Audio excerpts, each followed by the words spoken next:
Кырык ыйылардан үрдүк сағақтарға, өмекән улуғын томтор нәхілегер, алын кластарға чепчек атлетика құрықты хейті болан аста. Сихили Валентина Егорова сюжетігер көрін. Аспытыры білдерге томтор спортивный салатыгар, алын сүйе көверінәтчілергер бастығытын ұйтылар чепчек атлетикаға үз көрімнәк күрәк нергейін аста.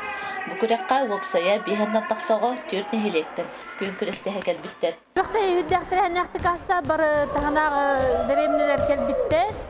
Олар начальный класса олар дидаққа көқты күтінілер. Күрәк үз көріне ұйтылынна. Ол күрдік 10 метрені сүйрүү, местеттен ұстаны, онна чылмышны сүйрүү. Оғылар бары сүрдәк бөлімнәқтірін көрдірділер. Стафеталатчыбыт, үйрәтчыбыт,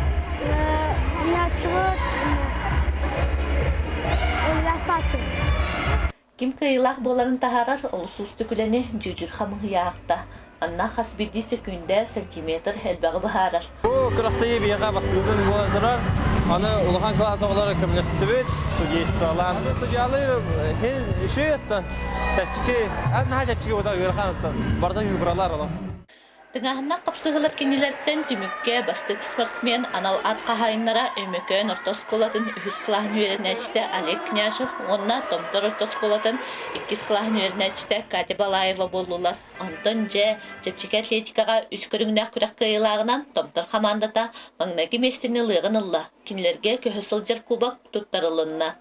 Валентина Егорова сақы телевидениеті өмекөн ұлуға.